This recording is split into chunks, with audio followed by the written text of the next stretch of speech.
Welcome, welcome. Thank you very much. Welcome to the first in a new series of The Big Debate, coming to you live from Johannesburg on SABC 2 and SABC News Channel 404, also live on SABC News Online, YouTube and Facebook.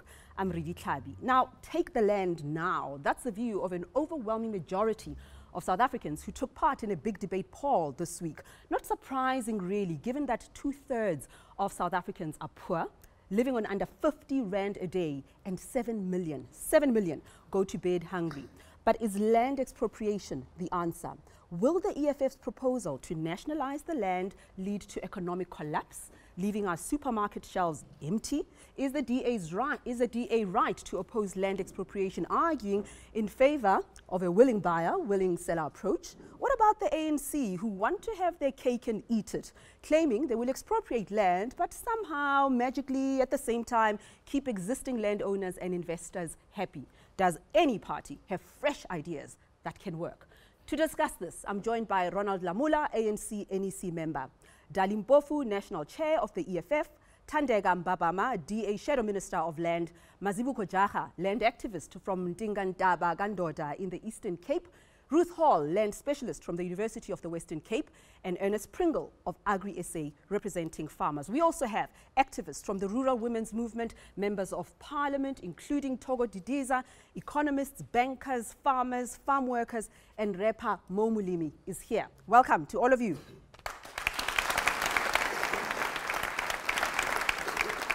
Okay, now, changes.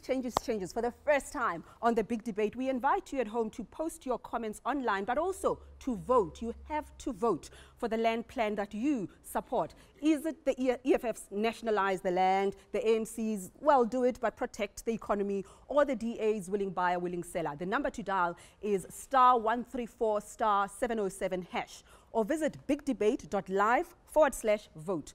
The phone call is totally free. Your posts will appear on the screen and we'll get the poll results at the end of the show. But before we start our debate on land, take a look at this. Errol April is a former MK fighter. For him, fruit farming is a long stretch from explosives and bombs. In 2013, he received over 200 hectares of agricultural land from the government. The sentiments of black people can't farm, we should throw it out the window. We shouldn't talk about it anymore. More surprising than Errol's success as an apple and pear farmer is his view on land expropriation. If it is a 211 hectares and I only farm on 45 hectares, what would be the reason for me to say no, that my workers can't have some of this land? It should be given to the workers because the Freedom Charter says so. Errol's views contrast with thousands of landowners who oppose amending the constitution to accelerate land reform. If you take land from the white people and you give it to the black people, that's a racist act. During colonialism and apartheid, black South Africans were driven from over 90% of the land. In 1994, the ANC promised to return 30%, but progress has been slow, partly due to the high cost of buying back the land. Today, white individual landowners still own 20 times more rural land than their black counterparts. Let us come together and agree on this noble, historic and human call to expropriate land without compensation for equal redistribution. The EFF's call in 2018 to take land without paying for it grabbed South Africa's attention. The ANC felt the pressure and changed its policy to support land expropriation without compensation. Not all economists are impressed. It's not a desired approach, and that view is informed by the fact that for any improvements in the economy, you require investments. To those who are investing in our country, that they should have no fear that their land and property is going to be expropriated. Despite the president's reassurances, critics remain worried about the impact land expropriation may have. There's already been studies that's found that, for example, the value of agricultural land in the country has declined significantly just in the last year. Why? Because people who own land want to sell it, but people don't want to buy it. The food will cost a great deal more, and we're likely to see the poor suffering even more in terms of food inflation and the inability to afford what they need. But most farm workers struggle to feed their families already. Farm worker Aletta Muller says some of the land should be used by local people to feed themselves instead of producing cash crops for sale overseas. My droom is ek 'n stukkie grond kan kry en ek en my family kan boere op en met groente. Land activist Mazibuko Jaga believes that expropriation is less of a threat to the economy than inequality. Right now, the economy is being harmed in a great way by people not having access to land, not having secure tenure in the land they occupy, and the land being dominated by a small group of white commercial farmers. The DA has taken up the issue of secure tenure. They argue that people must have individual title deeds over land. This is a challenge to customary land ownership. The Ingonyama Trust in KZN is custodian of 3 million hectares given to it by the apartheid regime. Despite complaints that rural women face discrimination, traditional leaders are defiant. The 13% that is under the leaders of our people, the traditional leaders, we are not going to touch that land. Back in Greyton, Errol and his workers have a message for politicians and white farmers. We know it's elections. We must not use it as an election tool. We must use it as a tool which gives high morale to South African people. Groot vorm sal goed wees vir my en my familie en die gemeenskap. Dit sal baie goed wees. En daardeur kan ons werkskep vir die wat die werk het. So white farmers should not be afraid. They should look the thing squarely and correctly and saying that it is time for us to share.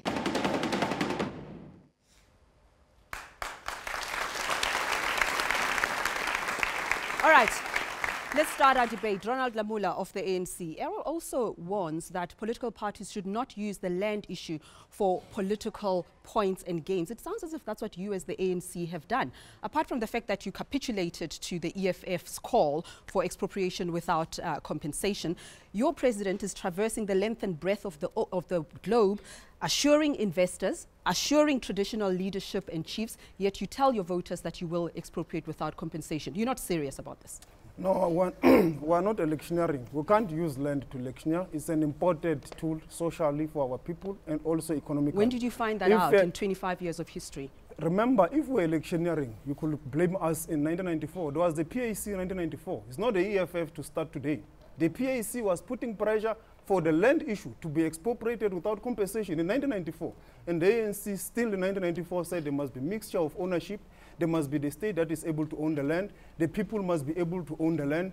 And a private individual must still be able to own the land, including communal land. The issue of our economy, it's a mixed economy. So because South Africa is a mixed economy, we need to also have the ownership that mirrors our economy. Because if we have an ownership that does not mirror the economy, you will not be able to function either socially or as an economy. Fair enough, it is not for the first time that there's a land debate. How are you going to expropriate and keep investors happy at the same time? We are going to do it in certain defined circumstances, which was defined by the Ready to Govern document of the ANC. It has spoken about a vacant land. It spoke about land held purely for speculation. It has spoken about land that is not being used.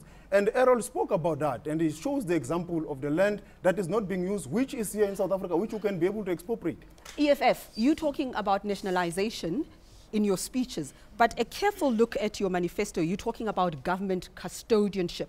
And you say that is going to happen gradually, not the now that you claim in your manifesto. Where do you stand? No, I think that's a mistake that has been made by certain analysts. There is no shift. We talk about state ownership and custodianship. There's no contradiction there. The land was owned by the people as a whole. The Freedom Charter that the ANC claims to believe in says that the wealth of the country must be restored to the people. That means that before that it was owned collectively by the people. So it's a simple distinction between us and the position of the ANC and the DA. They believe in individual private ownership of land. We believe in collective ownership by all South Africans. So theirs is not a mixed economy, it's a mixed up economy. It's like social. Is it socialism? Is it socialism? I mean, that's what economists are saying. They're saying a few things are going to happen. Agriculture, we'll get to that in just a moment. Agriculture is going to collapse. Our economy will suffer. The land itself is going to lose its value. And then we're going to be like Zimbabwe and Venezuela queuing for days for just medicine and bread. Are you listening to that at all? Yeah. No, those are scare tactics. You see, for example, the thing about Zimbabwe is the most nonsensical comparison. We talk about collective ownership by the people of South Africa as a whole, black and white.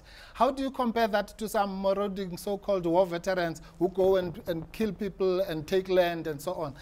Those are just scaremongering tactics. We have a corrupt state as well. How can you trust them to do what is just?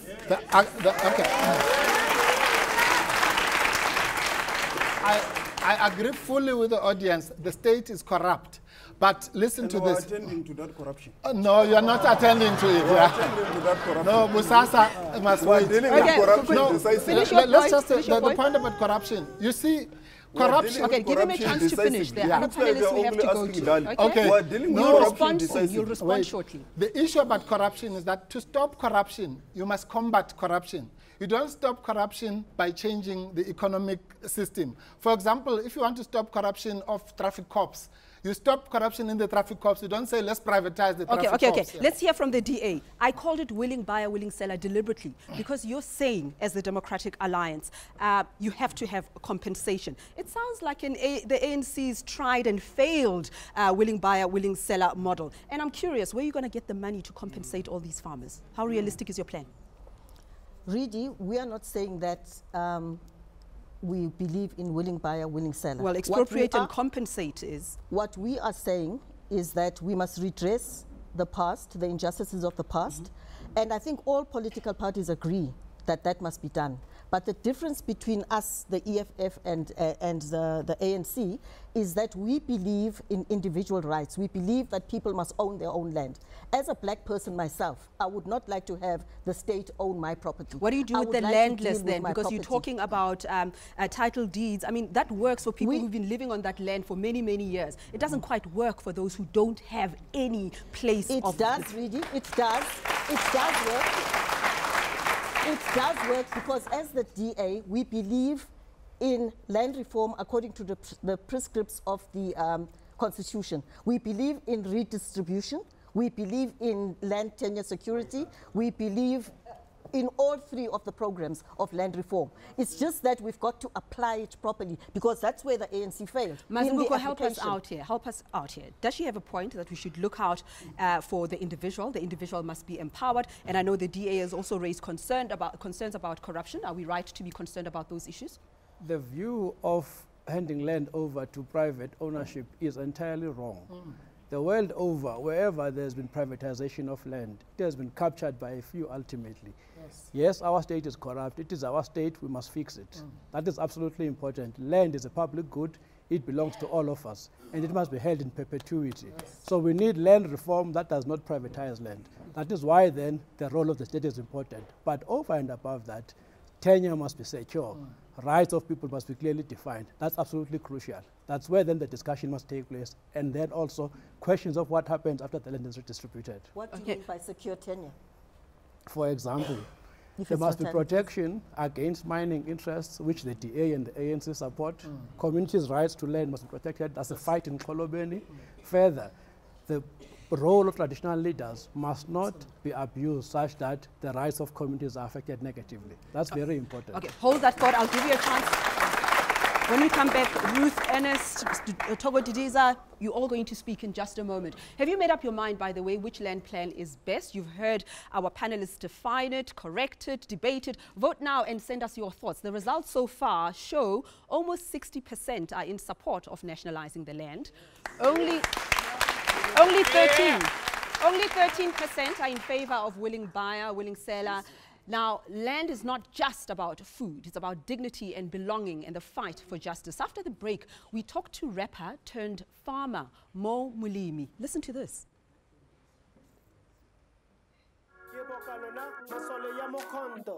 The bravery utla babona kamo kwanto le ha babona ka sereke balanantwa ke di khalega ba panta mo malume meri ba go tsoga pele meropa ya go sisa thele Rumo Kameli le baletse le batho ba sele di betšha nka be ke le di bega mo morerong ya kgololesego le ditshimega selfless beginning of how you become a man. We lost leadership the day we lost honey. I hope it's worth it for the people who took the money. They took the blood son.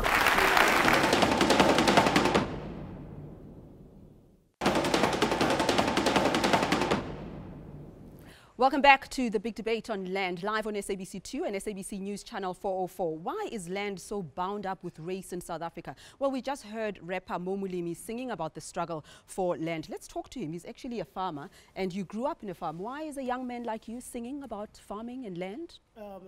With me, it's natural progression. You know, farming is a generational business, you know. So I'm so fortunate that my parents raised me on a farm while I and my siblings together. So the love of farming came natural over the years as I was growing up. So I mean, that's a very serious component to agriculture as it is. And you are in your own fight as well. I mean, things are not perfect. Your Yes. father, if I understand, has been leasing that land out for about 38. It's been leased to your family for Yes. over 38 years. Tell us about some of the struggles that you are experiencing.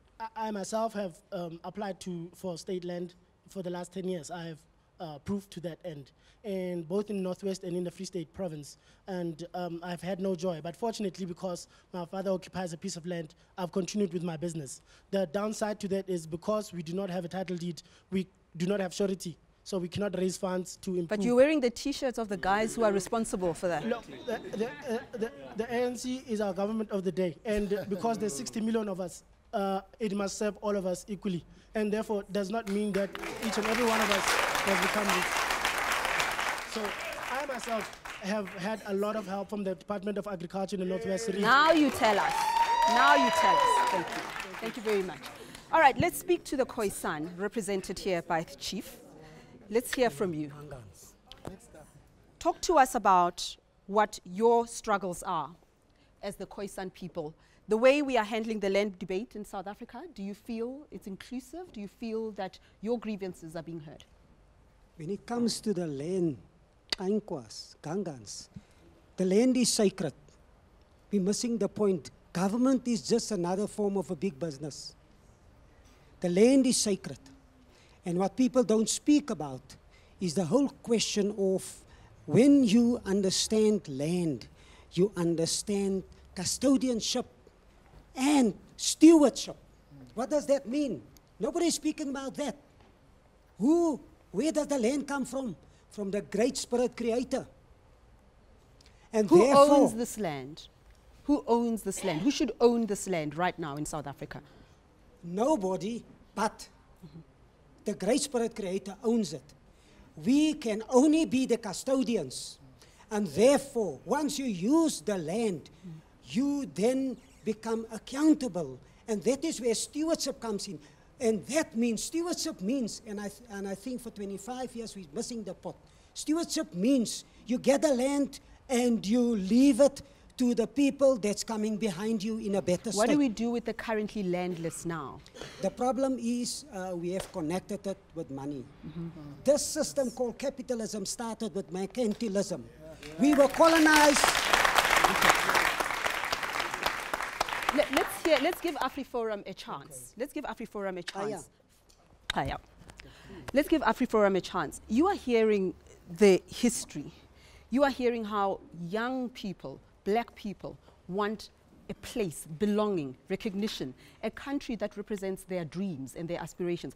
I've just remembered, Kali, as I was looking at you just now, that you were one of the founders of the Dinukeng scenarios, which was really such a positive initiative to map out the scenarios that we hope for our country. That was over 10 years ago. Surely, justice and land distribution, land restitution must have been uppermost in those scenarios. Did you think about it at all? Where do you place it?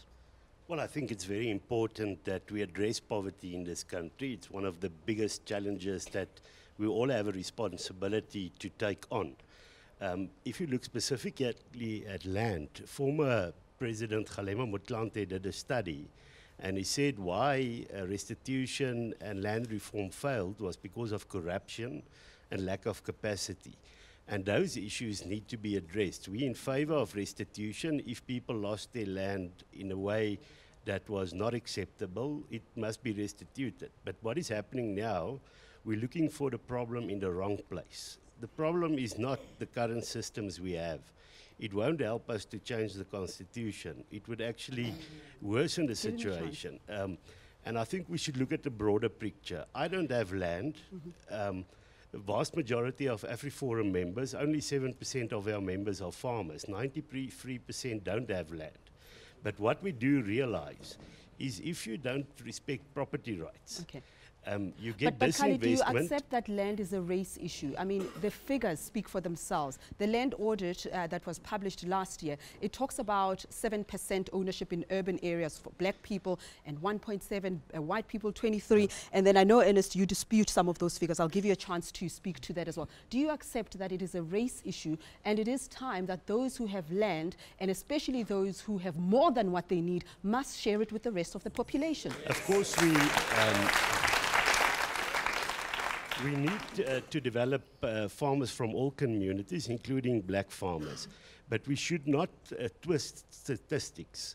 When you say, for instance, 72% of the land is owned by so-called white commercial farmers, you are only referring to 72% of 30%. At this stage, white commercial farmers only own 22% of the total area of the country. Government owns more. Let him finish. Go, Kali, quickly. Go, Kali. Let him finish. Let him finish. No, let him finish. Quickly, Kali. No, I think people should not listen to the ANC and EFF's propaganda.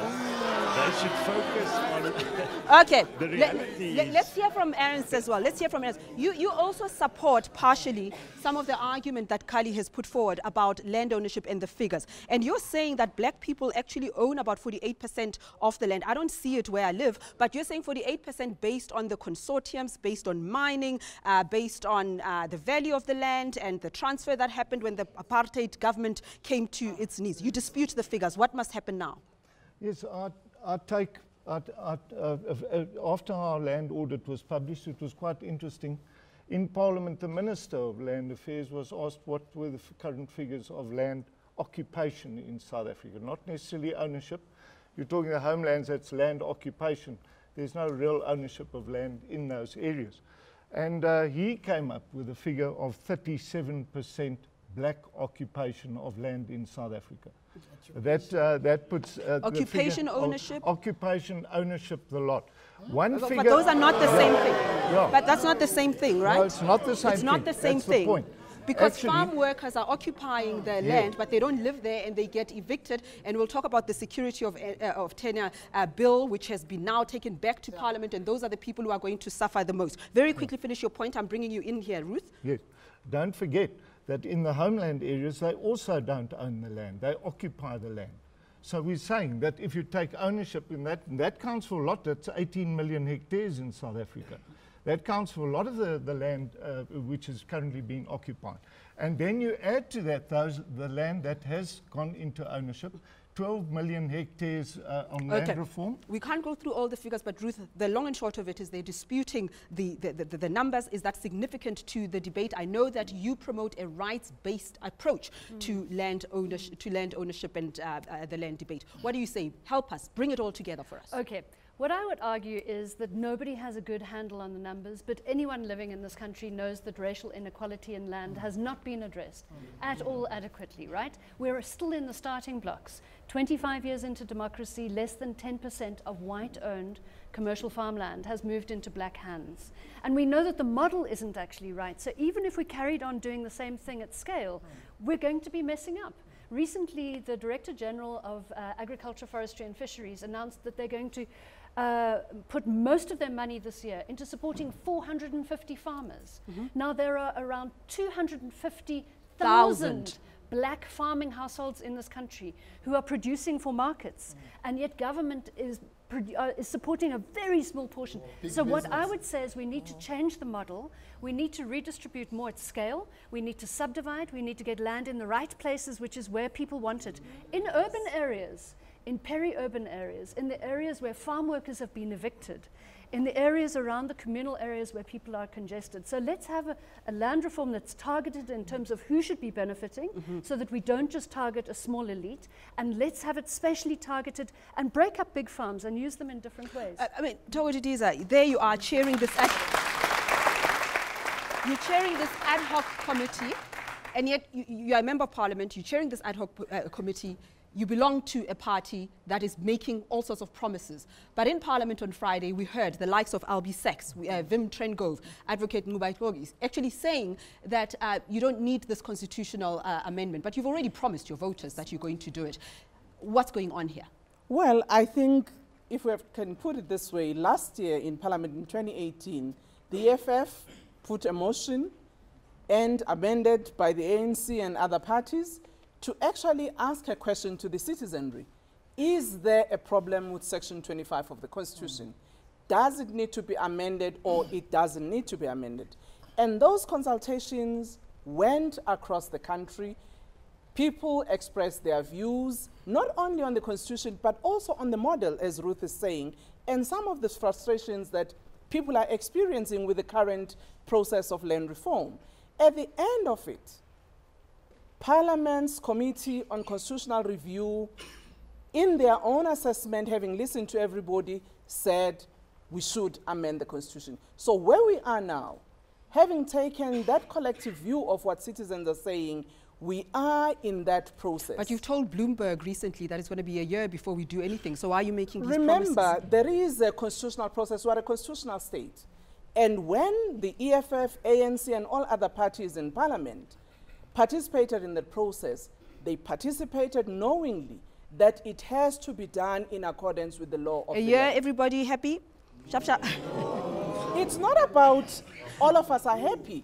But if it's a process, it's a constitutional process. You don't have a decree. Let her finish the point, because I asked the question. You actually don't have a situation where one can wake up and decree that something must happen. There are processes, and I think all of us have agreed to be bound by those processes. When we return, we look for positive models of land reform. And don't forget to vote for the land plan that you prefer. The results will be out shortly. Stay with us.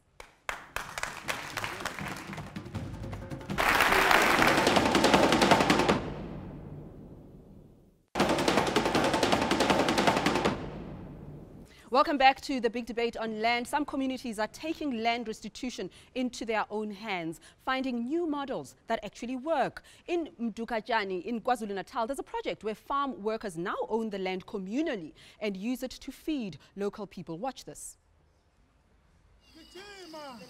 The land in this case was bought for the workers by a company as part of their corporate social investment. The biggest challenge, of course, for the community now is to get water for irrigation. Let's just listen. Into esidira ngayo manje ke njoba sekuyindawo yethu sinetayitela sina everything manje sidira ngenkomo ngembuzi siyadayisa inkomo endalini siphila nje ngenkomo lasifuyile into esiphila ngayo inkomo nembuzi kakhulu asisebenzi umsebenzi awusekho.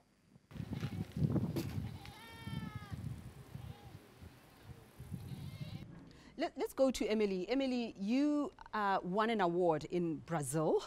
You are involved in agriculture, and you're actually saying that you don't want to be producing for big commercial market. You don't want to be exporting. You just want to feed your communities, and you lack some crucial support for your projects. Tell us about that. Let me start by saying it was 2020 in Brazil, 2012. I won the award on the condition of good practices. Using organic seeds rather than... Yes, rather than the indigenous seed that we got from my granny, from my mom, and I'm still reserving some. And why we did that, it's because this comes from one generation to another, promoting the culture of farming, promoting good practices of farming, good nutritious food. Not food security where we have a bulk of food. Look at the retailer's shop. So you want to feed the community? I'm talking of food sovereignty, the choice, the right to food. And secondly, as a beneficiary of land reform and a restitution.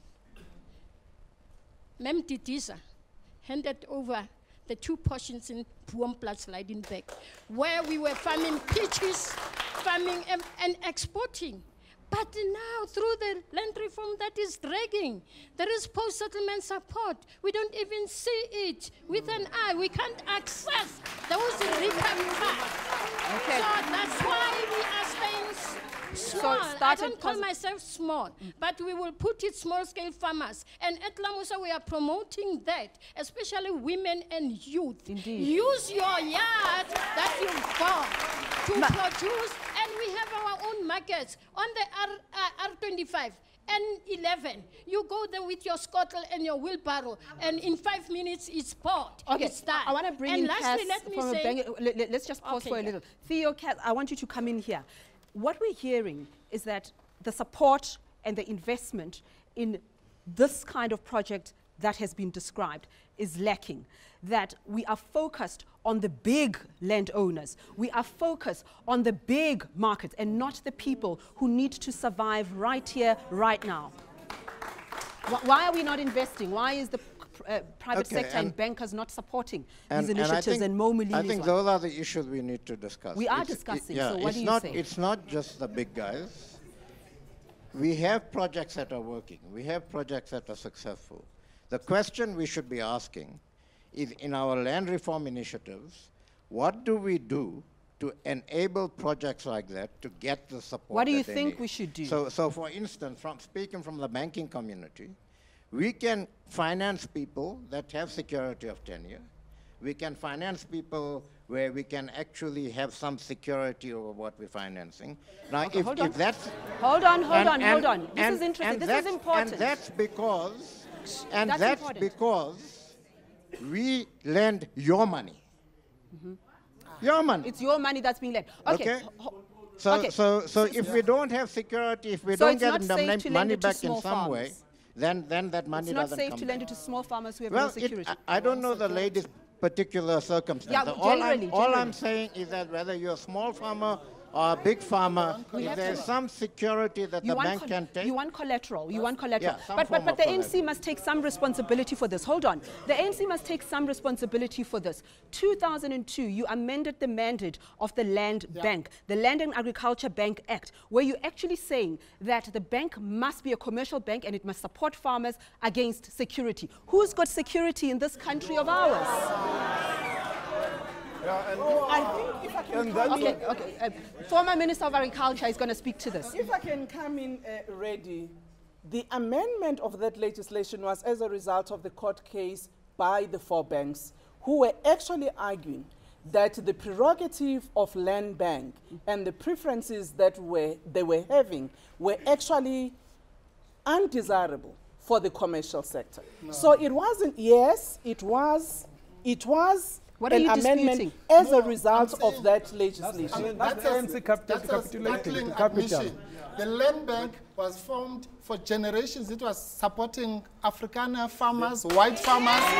Yeah. And people were renting land for R1 for a year. So they must do and the now same. Suddenly, I think it is introduce a- security. No. And she says that it was at the behest of the banks. No, That's no. exactly what we Can I suspected. just Not on clarify? behalf Okay, of the Finish.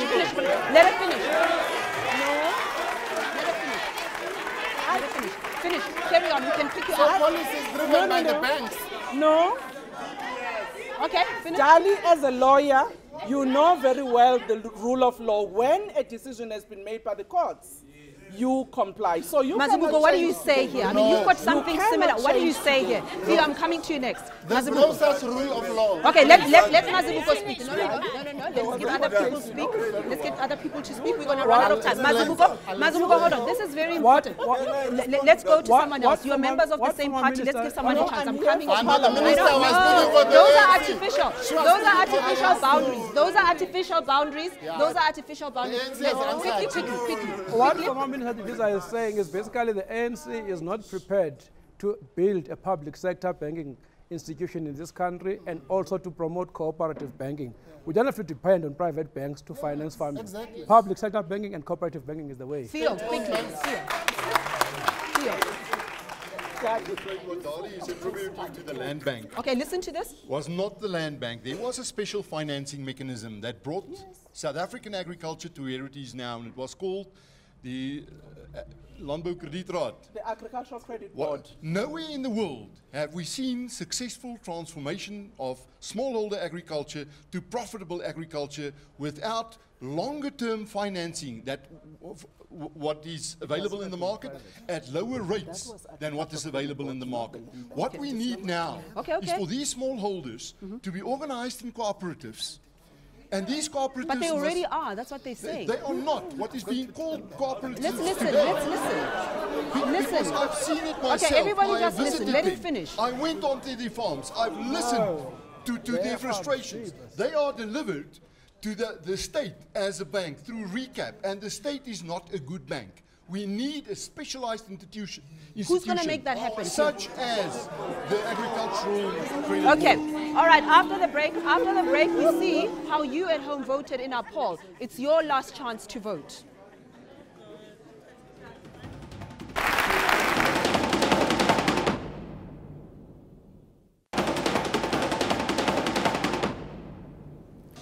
Welcome back to the big debate on the SABC. Now we asked you to vote on whose land plan is best. Did you finish voting? In a few moments, we'll see the results of our poll. But first, we do want to hear from our studio audience. But before we do that, you, Ronald Lamula, I posed a question about the Land and Agriculture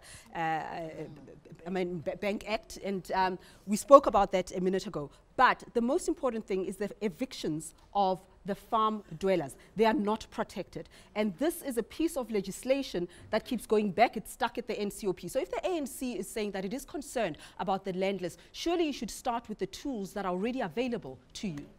Yeah, we have already done that. There are various legislations. Security of Tenure Amendment Bill, that's the one I'm talking about. There are various legislations aimed at protecting farm dwellers and farm workers, Esther. There's also a legislation that is aimed to ensure that some of them that are already residing there must be able to get some of the farms. And that's why the Department of Rural Development now is going to give about 20,000 farm dwellers and farm workers land title deeds to those areas where they are staying. But on the blended issue, on the issue of helping small scale black farmers, let him finish. The Minister of Finance has put 3.5 billion to the land bank to help black farmers to blend and bridge the issue of security. He has done so. He has announced. In fact, 3.5 billion. Hold on. In fact, I can say that on the budget speech, when it comes to land redistribution, the budget has been lowered. No, 6.7 to 6.2 and then 5.7. So that's not quite. Ruth, can you come in here? And Theo actually had a point, if we can address that issue as well. Okay. We don't have time for the long answer. Yes, Ruth.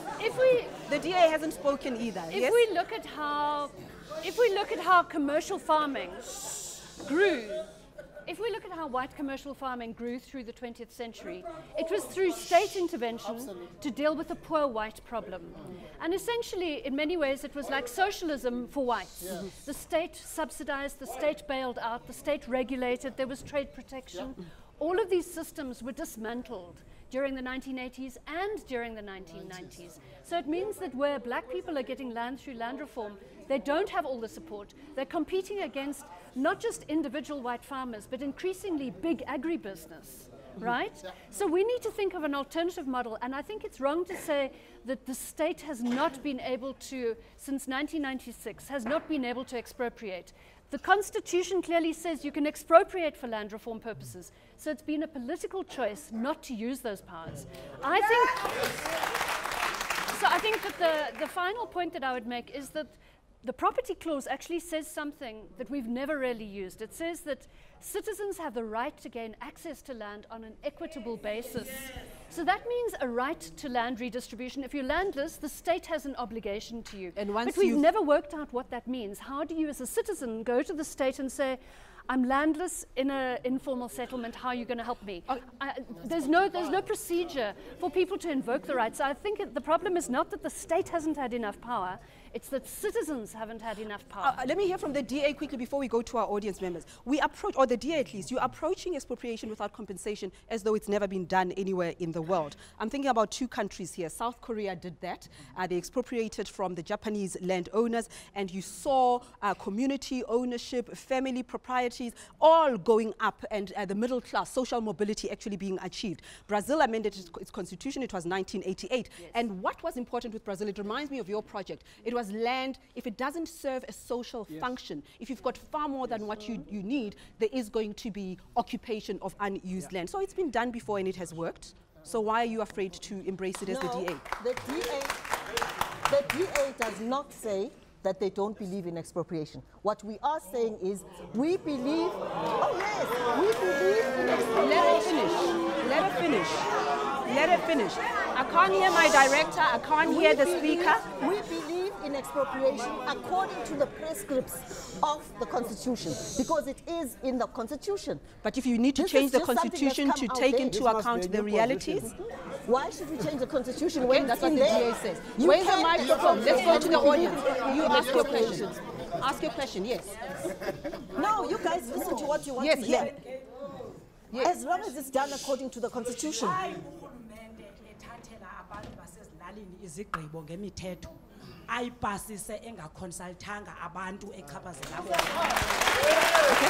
two. Okay, just two questions. Why uhulumende enikezela ngomhlaba wethu kwindoda enye inkosi ibe ingumhlaba wethu abe esithi uza kubuyekeza umhlaba wethu ngaphandle kwembuyekezo? Okay, let me why amakhosikazi engenalungelo lokulawula?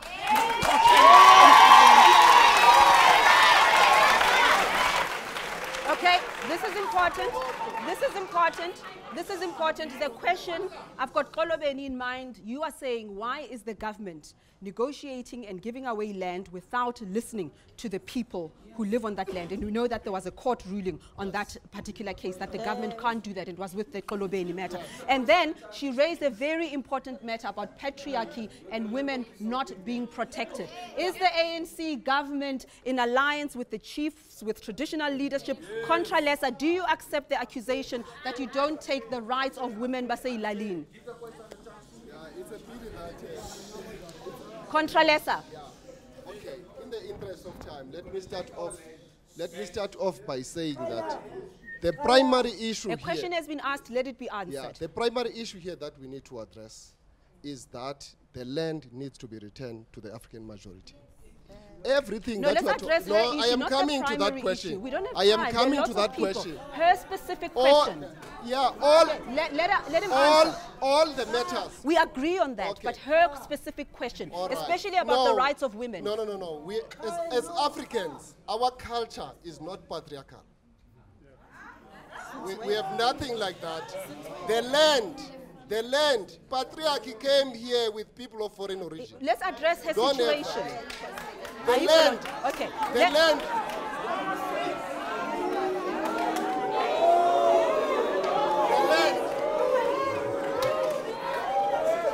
Okay. Hold on. You need to answer. Okay. The women disagree with you. The women are not experiencing a lack of patriarchy in those communities. A traditional leader is only a custodian in a traditional community. Sit down, please. The traditional leader, who is a chief, is only the custodian of that community. And the land... Okay. We're going to end the debate because we actually can't hear what anyone is saying. We can't hear what anyone is saying. You must address the women's rights issues. And I'm not sure whether I should be going to a commercial break or if we should be continuing. Okay, we go to a commercial break. We'll be back in a moment.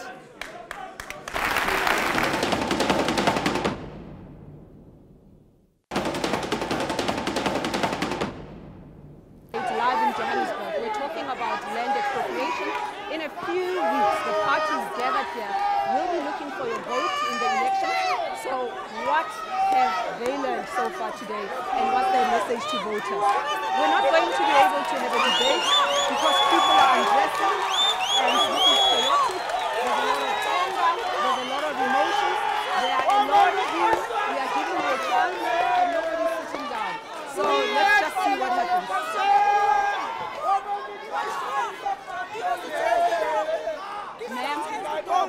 listen to me. There's an hour to go. We have not finished the show. Sit down. I will give you a chance. Okay? Sit down. Okay. One nation! Okay, First nation! Listen to me. There's an hour to go before we wrap up the show. The show is not finished. We've got an hour to go before. I will. There's an hour to go. There's an hour to go. There's an hour. There's an hour to go. There's an hour to go before the end of the show. There's an hour to go.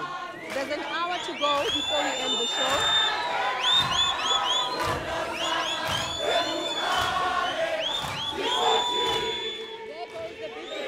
This is not a big debate. It's not a big debate anymore.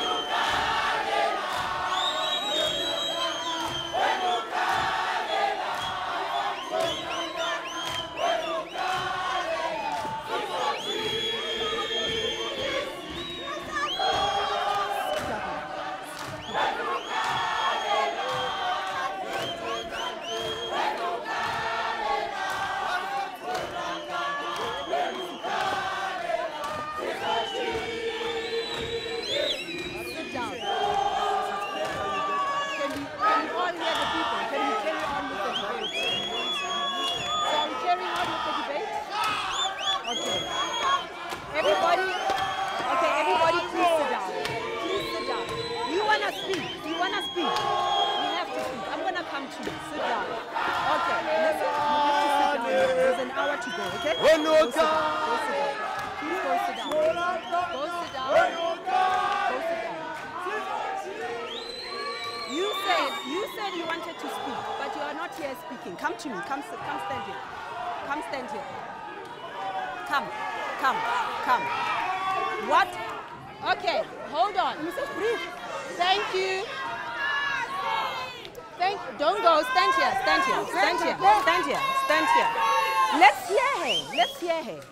Let's hear her. Thank you so very much, all of you.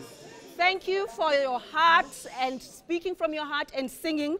The question that was not addressed, that's a very important thing. We want to sing, we want to express ourselves, but if you say you've got a grievance, we're going to leave here without addressing it if we don't actually listen. What do you want to say? I want to say, when it comes to land, is the mic on? Is the mic on? You are on, speak. Okay.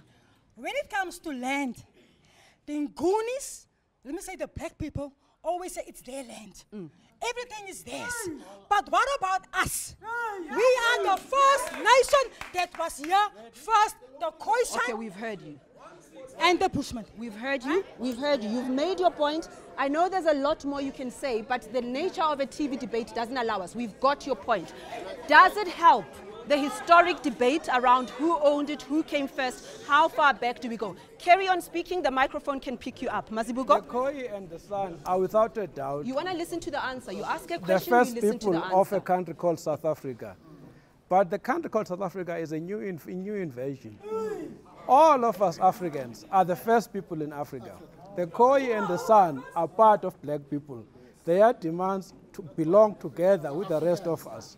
Land redistribution has to address all our issues. The Khoi, the San, the so-called Ngilus. Okay, I want to hear from you, because there was a cry here that I think was not addressed.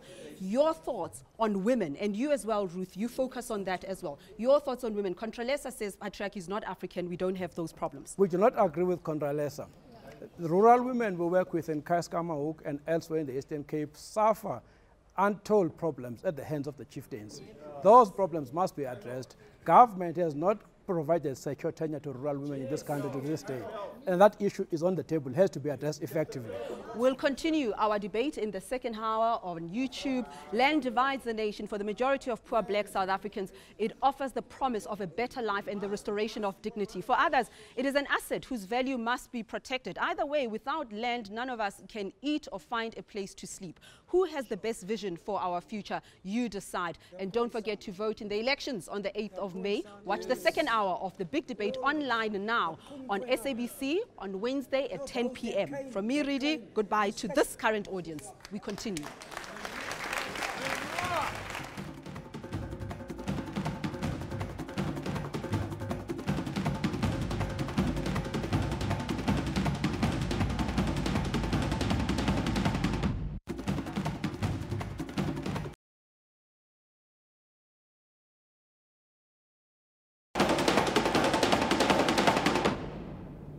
masole ya mokoto. High moral, high discipline. High moral, high discipline. High moral, high discipline. Ke morero wa masole ya mokoto. Bo malume uli masole ya matsoga pele. Wa re mokwadi bo simolotile go kwala. Wa re rutela le go nagana.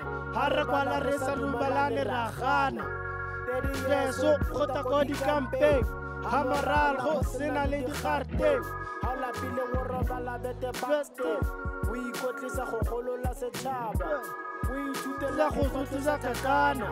O itumella go direla setšhaba. Ke ka mokgwa re gopesa nkwa ya sebata.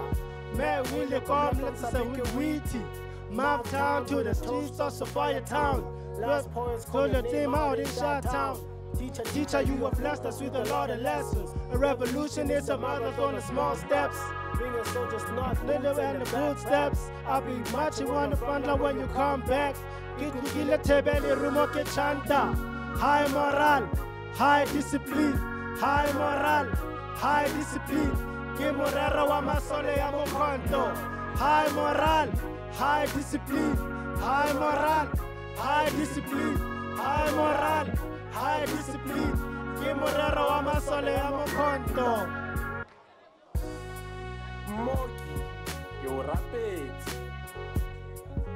Moroka puo mafoko motlhatlheledi. Moroka wa pula tsa poko di popota. O khalimile ka mafoko wa ipesa.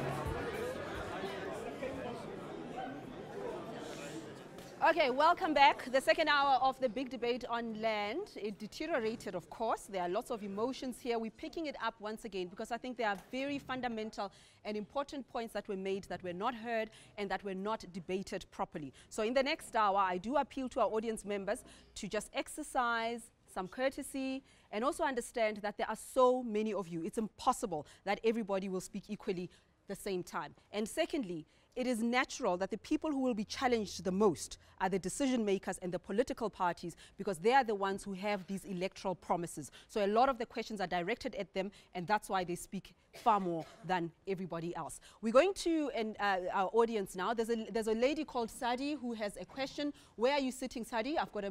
Where are you sitting? Okay. Where is she? Where's the microphone?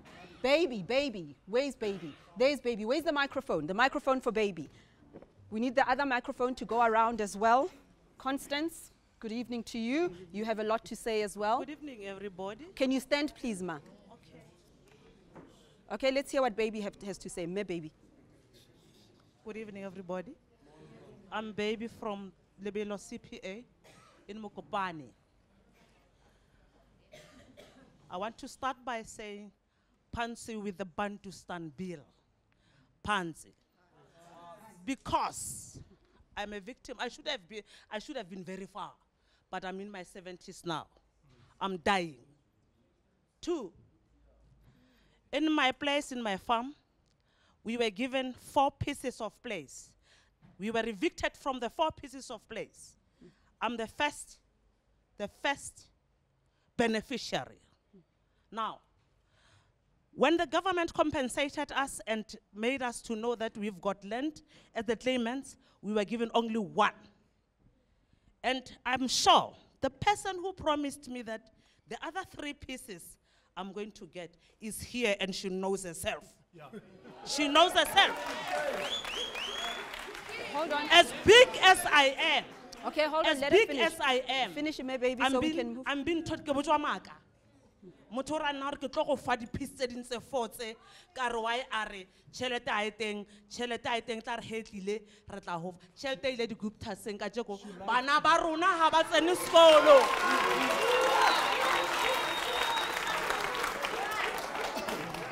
Okay, all right. So, my baby says that she only got a quarter of what was due to her and what she was promised. And she, no, mommy, I'm just wrapping up. And then you also say the person who promised you this is here. Wait, let mama speak. I'm too big for such. I'm an old lady. But you want an answer Let today. me tell you, no, an answer. The person concerned is going to answer me today because I feel... Should we give her the microphone to answer where is she? I want my title deeds. I want my title deeds. On the 22nd of March, I'll be 70 years full. I want my title deeds. Nah? I want my compensation from that. And from there. How long have you been on this journey, Mama? 5 years full. 5 years. And the other thing that kills us is this changing of parliamentary sections. They hold this portfolio, they change. They hold this portfolio. Who must we address your grievances to? I don't want to make a mistake.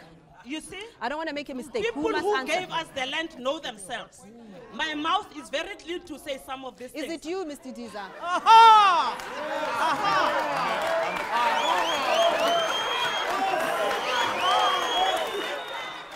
Yes.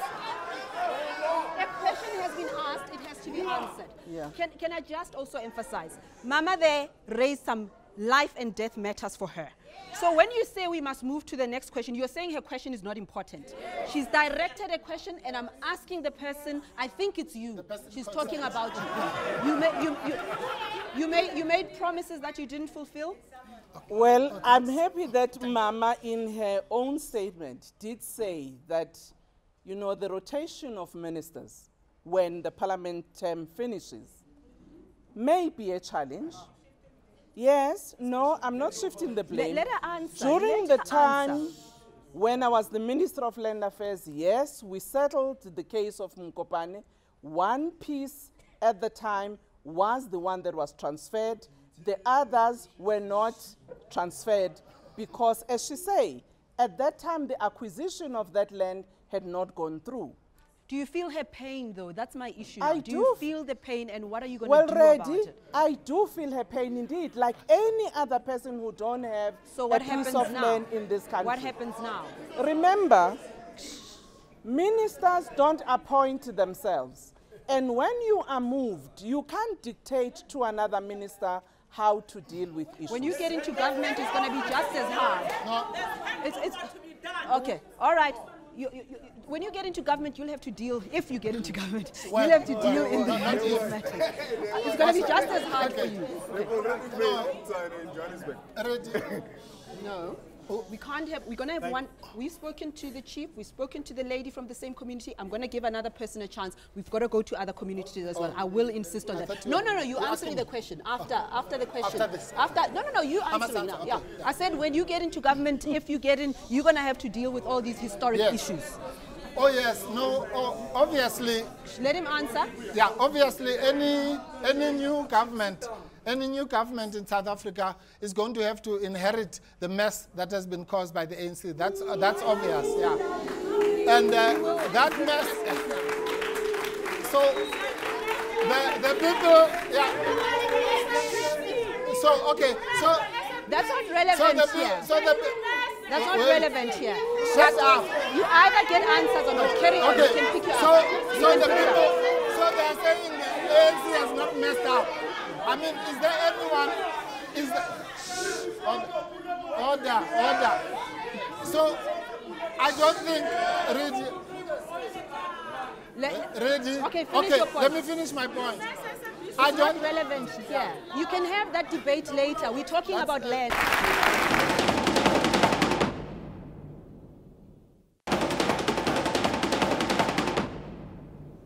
If you want to have that conversation with Mr. Mpofu, I'm sure you can have. For now, there are people, you've seen the pain. Must that woman leave without her questions being answered? Must the woman who raised pain about patriarchy as Lalini leave without her question being answered? Must the chief leave without his questions being answered? It's your choice. So we will have to be quiet and let the questions get answered. Finish your point and we're coming to you next. Thank you very much. We can't allow people to disrupt the show, otherwise we'll call the white shirts and they must be evicted and beaten up. You would know about that. Exactly. No, the point I'm making is simply this, Reddy. When any government comes in, you see the problem, the central problem that everybody is missing here is what the chief was saying there.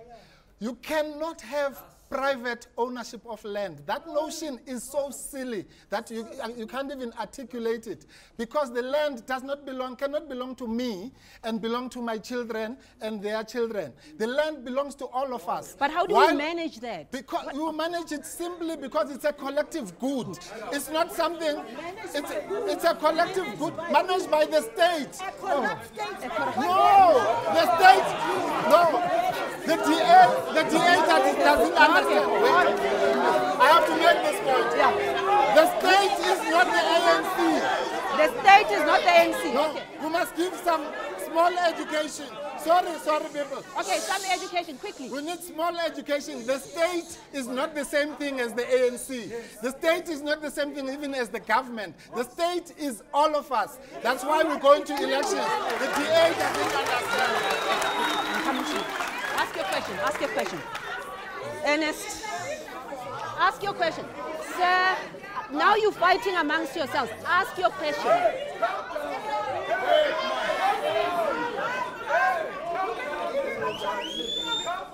Okay. All right. This is what's going to happen. I think some of you don't want to be in the debate. And I think we should invite you to please leave if you're not going to be in the debate. Can we hear appropriation without compensation?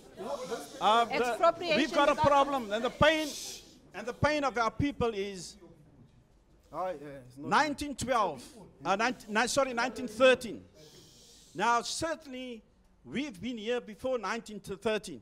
This country was never founded in 1912. I'm sorry, wasn't founded. We all know about JVR, Jan van Riebeeck. We all know about the Cape. Do you know about the Cape colony before the Western Cape? It was Northern Cape and part of the Eastern Cape. These where the most murders and genocide happened. Do you know that? Do you know that we as the Aboriginal people are not part of this constitution which they deem the most liberal in the world? Do you know that? Do you know that we are still treated as vermin that was declared by proclamation in 1770. We want you to take note of that before you come and claim the country, before you come and claim land. Think of the Aboriginal owners that gave homage to your ancestors. We are hospitable. We gave homage to your ancestors. We have given you a chance. We've given you a chance. Listen to your leader. No, that's enough. Sir, I've given you a chance. I've given you a chance. Ruth. No, we're giving people who haven't spoken yet. You can have it. Ruth, how do we bring this? I'm coming to you. How do we bring this together now? What do we do with this? What do we do with this? Ruth, what do we do with this? Okay, let's hear. Ruth is an academic. She doesn't belong to any political party. Okay, ma'am, I'm going to have to ask you to leave. Absolutely have to ask you to leave. Well, I think what we're seeing here is how divided we are, how there is not one land question in South Africa, there's a historical question, and people see different elements of it. And actually what it means is that our existing land dispensation is illegitimate in the eyes of most South Africans. Okay, Agri-SA, what message are you going to take to your members? Because this is very complicated, as you have seen. We're still disputing the numbers. We're still disputing the history. Even when I give you a chance to speak, you're still disrupting. So was that not satisfactory to you? It was. So can we have some peace and quiet, and let's just hear what Ernest has to say. He spoke once. Foreigners speak. We are all Africans. We have to lift our game. And why I say that is that, yes, we need better planning. We need ground for settlement, ground for agriculture. They're different purposes. Remember, most of South Africa, 65% or more of South Africans are urbanized. They need urban ground in and around urban areas. We need to make that kind of ground available. How are we going to get it? How are we going to planning? How are we going to make it available? We could have got it long ago. Quite honestly, this government has failed the people in this sense. And I'll say this absolutely. Right? Let me explain myself. Let him finish. We spent 10. Let him finish. No, carry on. The microphone can pick we up. We spent 50 billion rand on land reform over the last decade. That is the Zuma regime. 50 billion rand on land reform.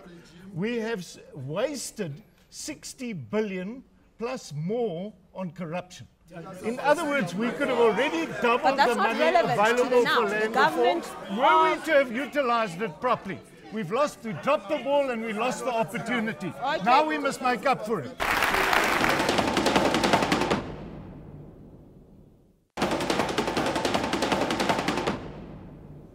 sorry. Hi. Sorry, basically for the ANC, I don't have any questions for the ANC because basically you failed us, and I'm not going to give you an opportunity.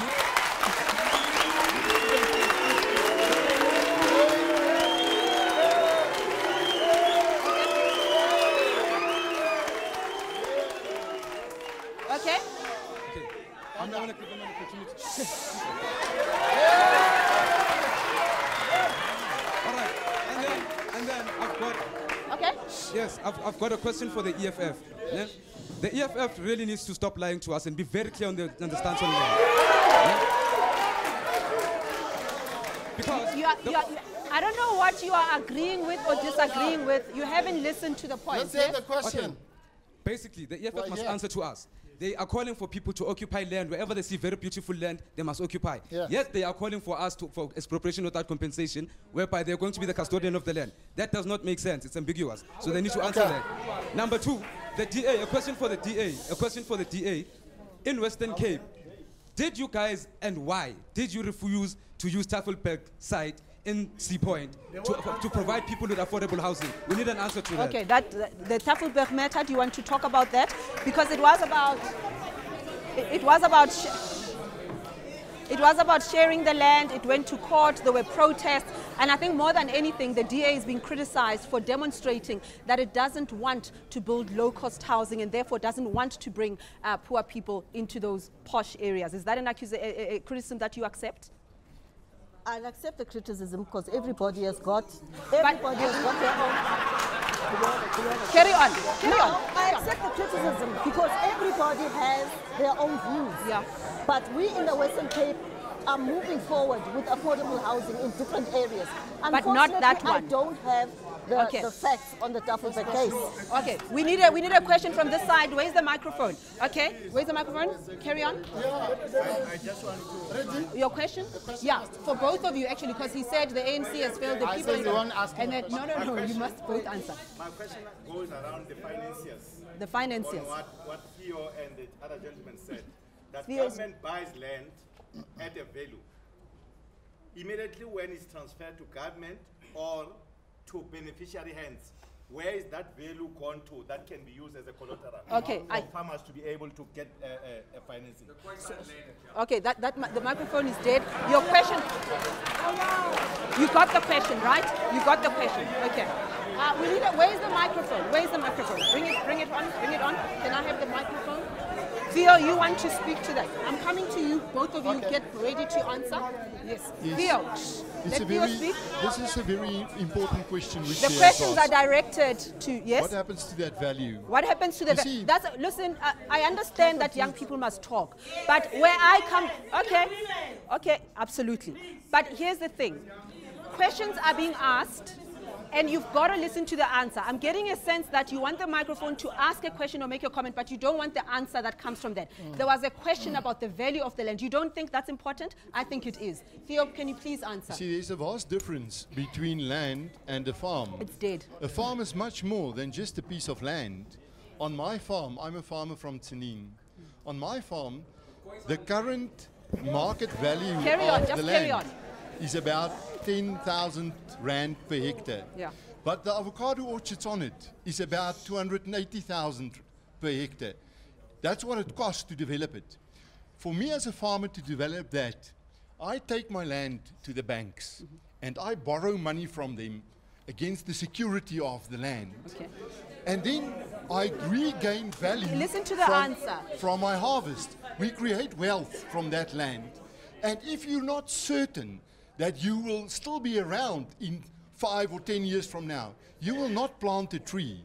What we've heard today, also on the screenshots, was that we have a number of highly successful beneficiaries of land reform, and I take my hat off to them, who owns their land. And some of them who do not keep on complaining that they do not have access to this financing. And our biggest concern is that should we have expropriation without compensation, or even at reduced compensation, that our banking system will fail. There will be no more private funding for the development of agriculture as a wealth creator. But that's why we need public, you were saying? That is why we need banking beyond private sector banking. Public banks and cooperative banks. Public banks and cooperatives. Banks. Okay, let's hear from the women. We haven't heard from women. We haven't heard from women. We've only heard from two. We're coming to you. This mic is dead. It's not going to help you. Sit down. I'll come to you. Come. Okay, let's hear. Order.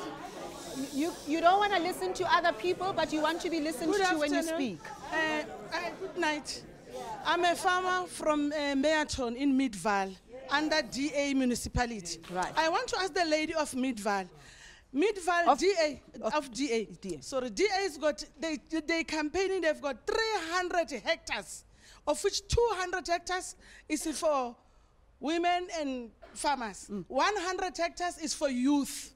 When they campaign, they want the vote. Since, I don't know, this is the 4th year, they don't give us. I'm a farmer. My plot is full. January to December, I'm planting vegetables, and I've got livestock, cows on a 2.5 hectares. Why can't Midval DA give us that place? They say, listen to this. They say if they give us the land, we must develop the land within 6 months. Whatever, if maybe they give me 10 hectares now for me to expand for my animals, and I fail because I don't have money. I make a borehole. Number one, how much is a borehole? I don't have any sponsors. When you go to land bank, they put red tapes. At the end of the day, whatever you have done, if within 6 months, they'll come and monitor you on that farm. They want bank statement. They want put it in front of your mouth. What did you do? And if you didn't manage to make money, the DA is taking that farm away. You won't get anything. It's what they're doing. It's what they're doing to us. My heart is painful. That's why I come here for DA. Yes, and for my things, for my cows and everything. Let her answer. Let her answer. Mewa DA. Let her answer. Let her answer. Let her answer. Let her answer, and the investor. Hold on. Sorry, darling. Sorry. Okay. Okay, you speak. Carry on speaking. Carry on speaking. Okay. Okay. I'm finding it. Did you hear the pain there? You don't think it deserves an answer. I must just move the microphone to the next person without addressing that. There's a question for the DA. Look, these are people's lives. There's a question for the DA. DA, can you answer that? And we also need to, and part of your question was about the bankers and the investors and the red tape there. We have to talk about that as well. Is there somebody from the investor side? Naidu, where are you sitting? There, I'm coming to you next. Please answer the question, yeah? Ridi, what I want to do is to talk to the lady when we finish. She must come you can to answer part of it now. Yes, because I don't have the full facts. I don't have the facts.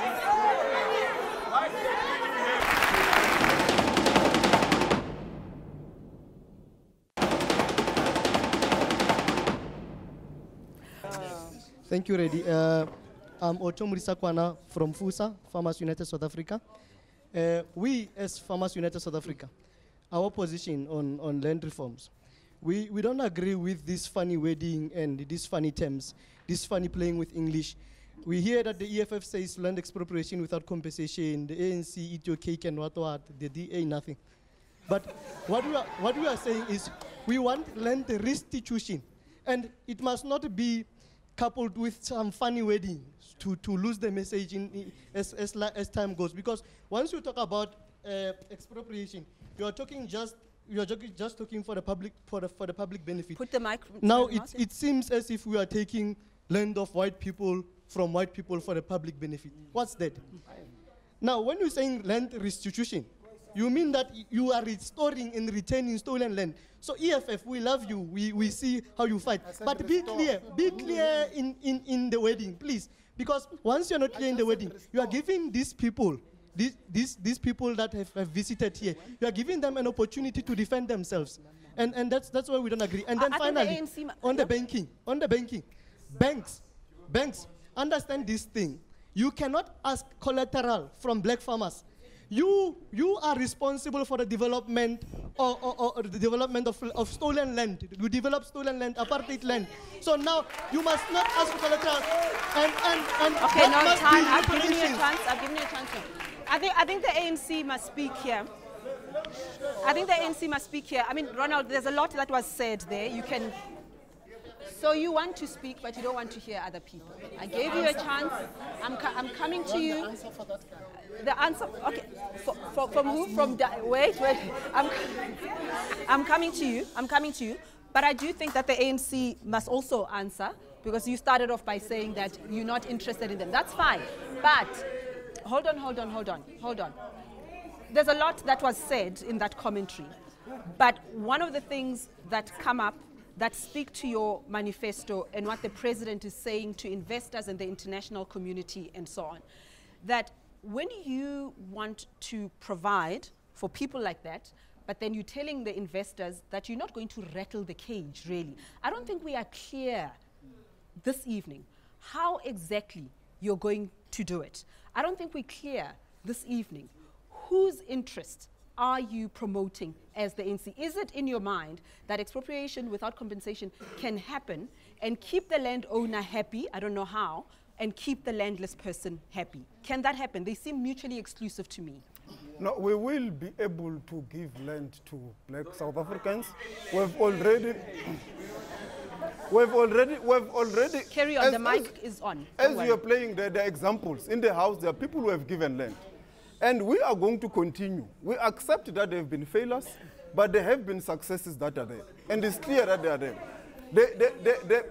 We will be able to resolve the land question through the expropriation bill and the redistribution that is going to be targeted to youth, women, and the people who need it in urban and rural areas. What do you say about the Khoisan who says they're not on your radar? Including the Khoisan. Among the Khoisan, the youth and women,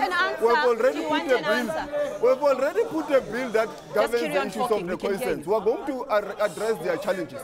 But the issue that we want to be able to clarify is that if we just wake up and nationalize the land, what it means is that we're also going to dispossess the black people who have already given land. We're also going to dispossess all of them. So it's important that it's done in a targeted way that enables us to address the imbalances of the past.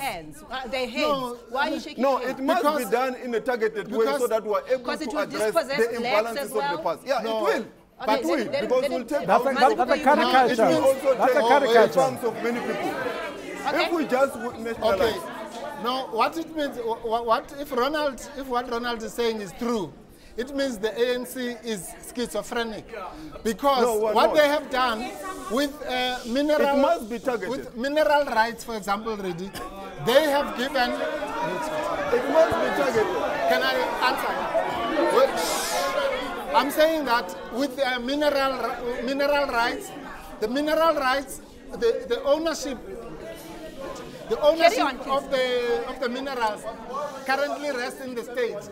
The ownership of water, all water in South Africa, currently rests in the state. So why is he saying giving land to the state is dispossession? There has not been practical transformation in those but it's not sectors. dispossession. You can't say it's dispossession. I mean, we must be practical. What kind of... We must be practical. Okay, Mazibuko, you disagree. You disagree. Carry on speaking. You disagree. The EFF... We must be practical. The examples given by the EFF are excellent. You disagree, yeah? I disagree with the ANC. The examples given by the EFF are excellent. The question is that land is a public good. Yes. The state can own and administer those rights, short-term leases, long-term leases, with secure rights.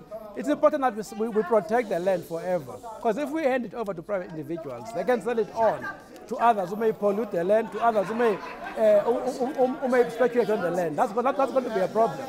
So, okay, can I just ask that we remove some people from studio? We can't carry on with the big debate this way. Because it's very important that you listen when somebody speaks. And even when an answer is unsatisfactory, it's still an answer. The answer is unsatisfactory, that's the conclusion. So he didn't, and that's what you must work with that now. Okay, we have a question there. We have a question. Errol, I want you to come in here because you are farming successfully. You can say A again. You are farming successfully and you've heard all these contestations. And are you overwhelmed by the extent of the problem in our country? Do you see the light at the end of the tunnel? Just think about it for a moment. Let's get a question from a young person. Lady, it is very unfortunate. Carry on. We can pick you up if today, we have old people addressing new problems. The fact still remains. Wait, well, please, can you give me a chance, sir? The issue now is ready. By 2036, there will be 80% people moving into urban areas. We're not addressing issues there. Firstly, how are we going to ensure that we do not continue with the same apartheid method of housing where people are still being given houses in the outskirts? Why aren't we moving into the inner city and ensuring that people are getting Urban housing land. that is affordable? Okay, so Let that's us a pick different solutions. Okay, let's take a few comments back. Let's take a few comments back to back. I'm coming to you. Please speak. Okay, firstly, I just want to say that we need to look at the youth. Future generations need the land. We haven't focused on the youth in this debate, which is a major problem. Right. Now, another thing, we're all attacking ANC saying we've given up hope in them. Have we taken into consideration that we've had the revitalization of land, answering your question? Another thing, right? We support land expropriation without compensation to introduce a new generation of young African women farmers. Right. So we have, this whole night we've been attacking women on this floor. We've been attacking women. Right? We've been attacking our female speakers because they're not powerful enough. So let's take into account that. Our plan includes women, includes the marginalized minorities such as black. Okay. So can we please conclude to that point? Okay. I can. No.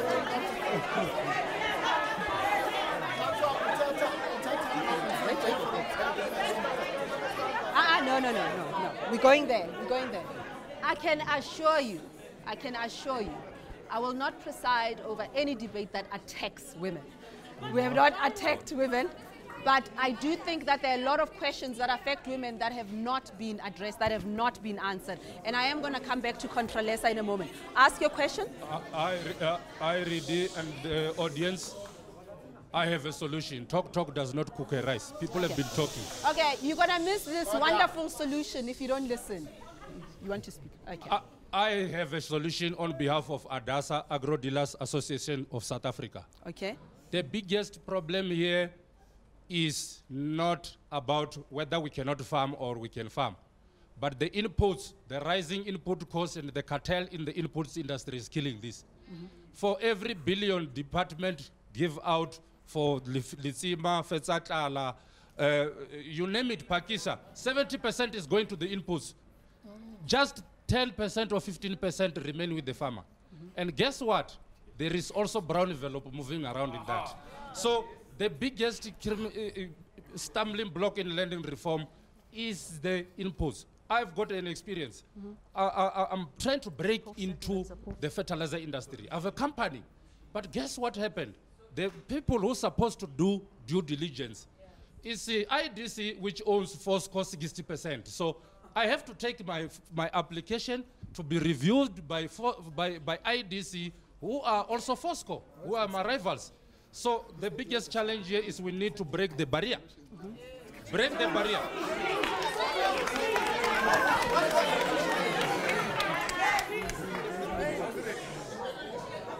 Here. Hold on. Hold on, Mami Kiakwa.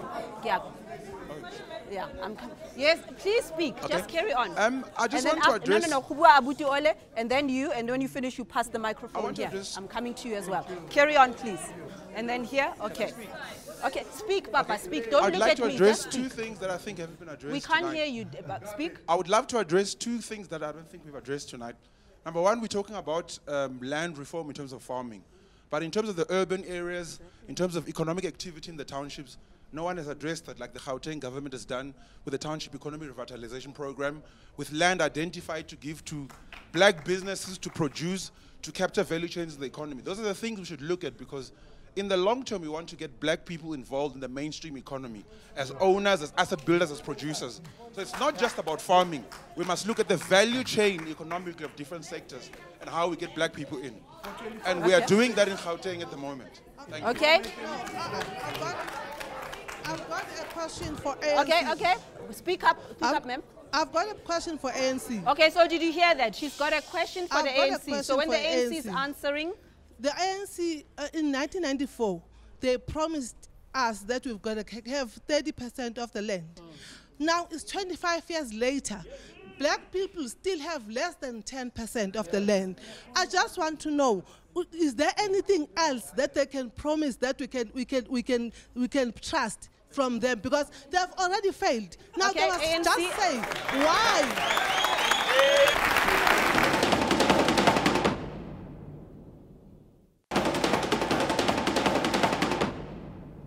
And then we come to you. Yes? I have already said that there have been failures in land reform and we accept it. Yeah. We have learned from those mistakes and we know that the reality is that the reality of the land reform program is that it was market driven. We have misinterpreted the constitution. The principle of just and equitable will enable us to fast track the process of land reform.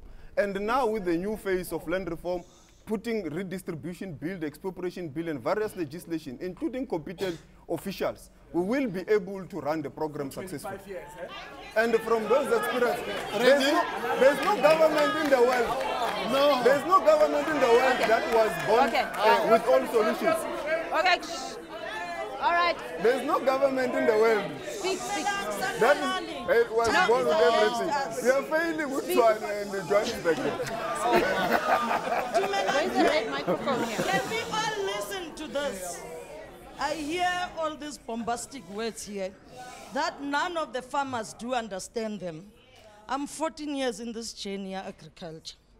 I only got a farm after 9 years, leasing this working space from other farmers. I want to put this very clearly, it's out of my heart. I'm happy, Ronald, you agree that you failed us.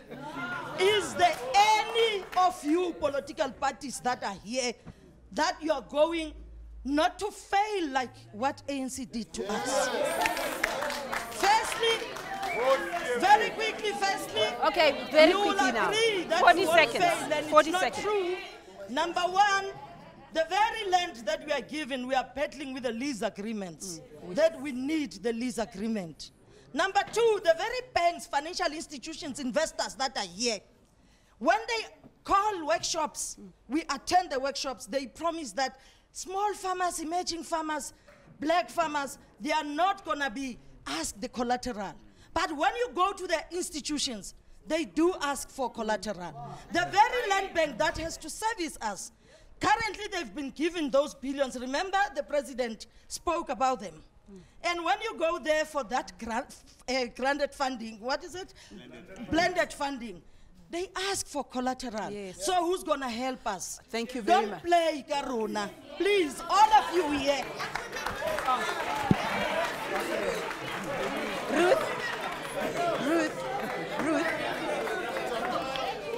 Ruth, I think you must address, because you're not a politician. You are studying this. This is your work. This is your research. We're hearing that over and over again. They ask us for collateral. How do we go around that? Well, I think that the state has actually been quite inconsistent. Let Ruth speak. I think that we need to think about what kind of land rights people should have across different parts of South Africa. We've always had a racial hierarchy. White people had private tenure, other people had PTOs. You know, we've still got this. So land reform is about overcoming the inequalities, spatial apartheid in the cities. It's about overcoming it between commercial farms and the communal areas. But also we must overcome this inequality in what kind of rights people have. Now in restitution, when people are claiming back their land, they get private title. But now in the redistribution program, when government is buying up land and allocating it, it's meant to be providing long-term leases, but the state has very limited capacity. So in many cases, people are left with no documents, and the financial institutions will not talk to them. So I think that as we rethink how to get the land, expropriation or whatever methods, compensation or not, we must also ask these questions about what kind of tenure and who it should be for. And finally, I think one of the big constraints on our debate, I think, is that we're always looking at how we're going to do it rather than agreeing what would be the end point. If land reform were to succeed, if in 10, 20 years land reform were to be a success, how would our rural areas look different? Would we just replace some white commercial farmers with some black commercial farmers and keep the same farm workers and the same labor relations? Or are we talking about changing the system? How would our cities look different? So I think we need to talk about what the vision is for land reform, and not just the mechanism. I want to hear from you, your members. Your members. Hold on. Your members. How does land restitution and distribution look like to them? What conversations are you having? Yes, our members see land restitution as a disaster zone. Hold on, your And members... I'll tell you why. Is because all the restitution projects have failed. The only ones that have actually succeeded are where commercial farmers have gone in and assisted the restitution beneficiaries and made them into a commercial farming enterprise. And there's half the answer you're looking for. We need to actually shepherd the skills and knowledge of the commercial farmers into the other farming sectors in order to create farmers that are actually sustainable. Quickly. All over the country it's happening. Carry on talking. We can pick you up. We can pick you up. Listening in the debates. We can pick you up. And I think at the moment it's challenging those of us who are tasked with the amendment of the Constitution. We've already heard that on one hand, there's a proposal that the state must be the one that owns. You have got communities who already have land in their own right and capacity who are actually saying no. You also have got the issues that women are raising that are saying in terms of rural land, currently they don't have the access. You have the First Nation who are saying you have not factored us in. So I think saying it for a long time. Yes, it is important therefore that as we are going to this amendment of the Constitution, as there is a cry, we do need the various views so that we can address this challenge. You are nodding, Errol. Your word of advice, you are a successful farmer. What do you say? What do you say? Very quickly, carry on. I think it is to do with the model. It's to do with the model. With the model. Here's a successful farmer and you don't want to hear him. We need a single cohesive approach to this problem. I've got a lot to ask and a lot to say, but there's one particular thing that came out from the ladies at the back, which is very touching, and it's actually the truth, and I want to ride on it. Even though, as in my case, land has been given by government to me, there's been a recap and whatever, even though I've got 30-year long-term lease, the banks are inaccessible to us. It's a lease. It's a lease. They don't want to talk to us with grant funding, anything of the sort. We recently saw National Treasury in the Jobs Fund situation. The potential was there for grant funding to come for all farmers, black farmers, emerging farmers, whatever name we want to call it. It is stopped. It is diverted to blending. You have to have this in order to get that. No one wants to talk to us. Okay. And it leaves a lot of strain on those farms. And some of those farms, unfortunately, they will fail. Some of those projects will fail unless the banks open up. We are concluding now. Mazbuka, I'm going to give you the last word. How do we bring it all together? As Ruth has said, we need a very clear vision of a transformed countryside. In my view, the state has a central role to play in that regard. Over and above that, ordinary landless people have a central role to play. The state must listen to landless people. But also, as we do that, we must not ever undermine the fact that the land we must have custodianship and stewardship for the future, not just for today. We'll leave it on that positive note. That's the land debate. Thank you for watching The Big Debate.